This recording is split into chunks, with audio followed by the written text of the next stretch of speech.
Добрый день! Вы смотрите программу «Акцент», в студии журналист Елена Потоцкая. В этом году исполняется 95-летие создания пионерской организации имени Владимира Ильича Ленина и 25-летие детской организации в республике. Сегодня детское движение представлено многочисленными подростковыми, юношескими объединениями в сфере здорового образа жизни, благотворительностью и экологического, патриотического воспитания и других направлений деятельности. Их основная цель – воспитание патриота, гражданина своей Родины.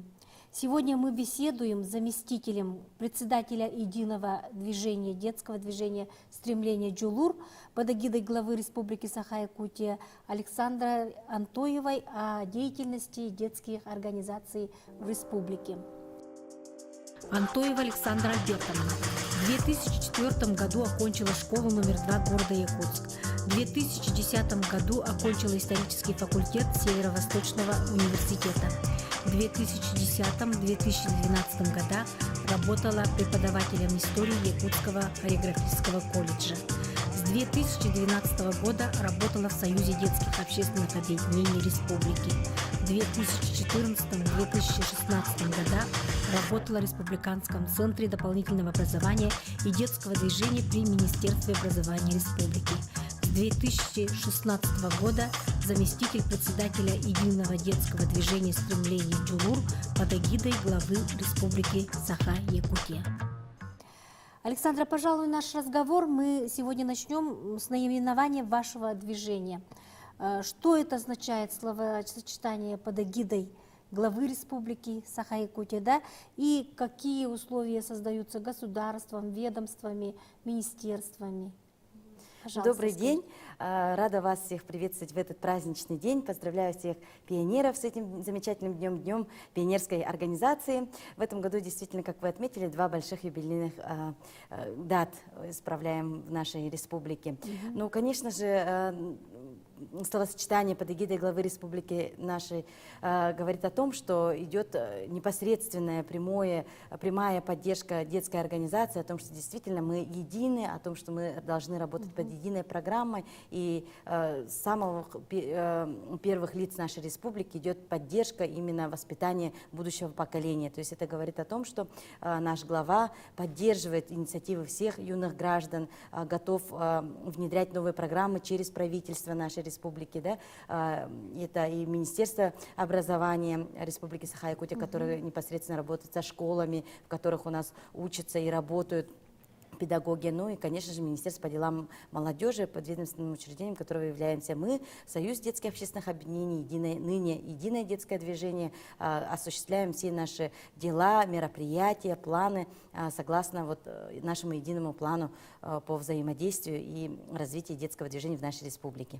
Ну вот детское движение у нас, как вы сказали, образовалось после развала Советского Союза, то есть отделения пионерской организации у нас не стало, и правопреемником этой большой организации стал наш Союз детских общественных объединений «Единое детское движение». До 2013 года оно носило вот название Союза, а с 2013 года под эгидой главы оно уже носит название «Стремление Джулур». Я вот еще хотела спросить, а что осталось от пионерской бывшей организации, да, и что нового вы предлагаете? Сильно ничего не изменилось, потому что в любом случае это воспитание ребят, подрастающего поколения. Как и пионеры, ребята имеют право вступать в детскую организацию с 8 лет. Это вот по закону. И каждый ребенок, когда вступает, он также приносит клятву о том, что он будет за добро, за родину, за справедливость. Те же клятвы остались? Да, практически те же клятвы остались. У нас есть своя собственная клятва, есть девиз, который разработали сами дети на нашем учредительном слете, который проходил. Ну и речевка тогда, да? Речевки тоже есть. Есть у нас первичные детские организации, которые работают при каждой школе. Их координируют наши педагоги, учителя, организаторы, старшие вожатые.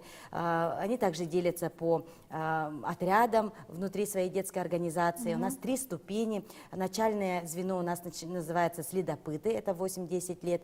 Затем у нас ребята становятся искателями. Это ребята уже среднего звена с 11 до 14 лет, а в старших классах они уже выбирают свое направление, 8 направлений у единого детского движения, и называется подпрограмма «Новаторы». То есть вот 3 ступени ребенок должен пройти, ну, будучи джулуровцем нашей детской организации.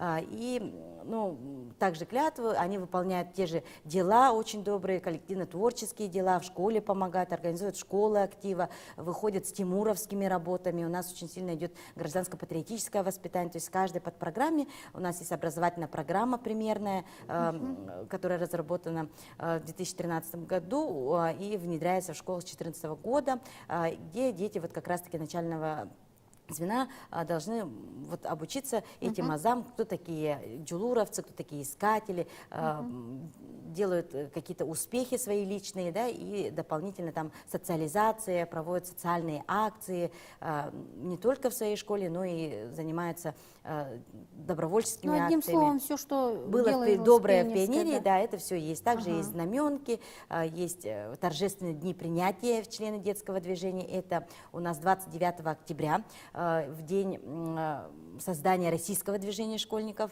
с 2015 года. Это 4 ноября, день всенародного единства в Российской Федерации. 5 декабря это день детского движения в нашей республике. И 19 мая в день Всесоюзной пионерской организации. Вот такие у нас даты, в которые принимают члены детского движения.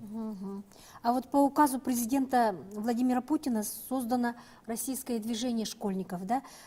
Что за это движение школьников и как вы относитесь к этой организации, что проводите? Ну вот очень отрадно говорить о том, что наша республика, она все еще идет впереди планеты всей, как говорится. Да? Наш регион был одним из первых, который как раз-таки говорил о том, что нужно консолидировать все детские организации. И наша детская организация, которая объединяет все детские общественные объединения, появилась в 2013 году.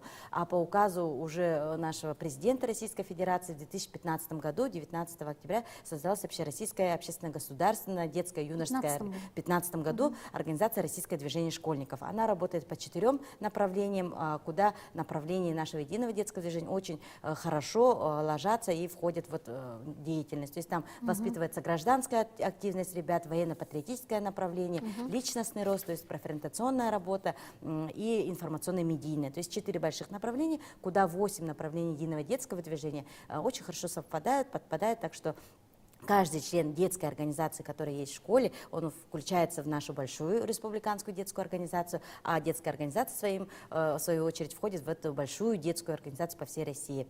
И хочется отметить то, что в этом году, 1 сентября 2016 года, запустился проект Российского движения школьников. Это пилотные школы, в которых апробируются программы. Эти 10 школ были выбраны в нашей республике, и 250 школ всего по Российской Федерации, в 85 регионах. Вот, апробируют программу Российского движения школьников. У нас, вот, если говорить, это крайние точки северные, это в Булунском районе есть, у нас в Устьянском районе есть школы пилотные, в городе Якутске это 7-я школа, которая очень успешно реализует все программы, Мегино-Кангаласская школа тоже имени Ларионова участвует во всех делах Российского движения школьников. Ну, это Намская, то есть Хатынарынская школа Намского улуса тоже входит в число вот этих вот 10 школ. В Нерюнгринском районе, в Сунтарском. Это пилотные школы, в которых вот как раз-таки первые программы и апробируются. А вы часто к ним ездите, опытом делитесь, да? Да, внутри этой линии, да, пилотных школ, они внутри с собой очень хорошо взаимодействуют, ездят на всероссийские программы, мы с ними тоже хорошо взаимодействуем. С Мегино-Кангаласским улусом мы в год по 5 раз видимся, выезжаем на их проекты, программы. С Намским улусом тоже хорошо работаем. То есть мы с каждой школой ведем хорошую работу. Спасибо за интересную беседу. Это была программа «Акцент». До следующего эфира.